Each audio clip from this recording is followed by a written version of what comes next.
Oeh, ek sien julle is hier. Sy sit in een van die hoogste stoele op my tafel. Dis reg so, Melanie. Soos ek het verstaan, julle het moes gaan train. Ek het vir Bolo vir 'n bietjie training gevat. Om my leiter op bietjie gedissipline. Even though hy nog 'n laitie is, sy pa was kakgevaarlik. Hy gaan 'n ernstige soldaat as vir jou, Melanie. Jou laitie is nogal sterker as jou. Kan jou laitie al sy power control? Ja, Melanie, as dit nou en dan, wat sy kop 'n bietjie uitdak.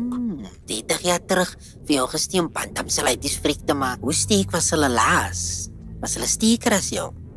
Daai beetle was taaf. Hulle het gedog hy gaan bang is vir hulle super sein, maar hulle het hulle kak laat gemaak. Carlo, sy is nie so sterk as sy gewys het nie. Sy is besig om uit te raak. Ek dink sy sal nou die laities kon friek maak vir my. Maar ek sien, sy is met die selle nie. Bantam se laities lewe nog. Sy het jou week reg gedoen nie. Ha? Ja, kan nie visie.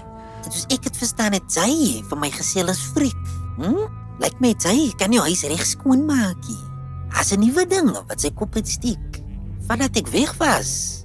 As haar klomp naies wat vir hulle koning speel in my universe.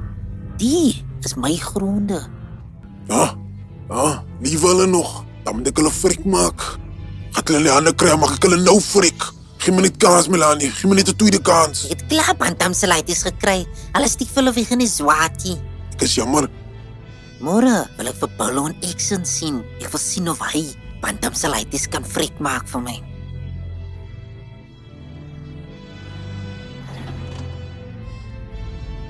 Dis jou laaste kans, Carlo.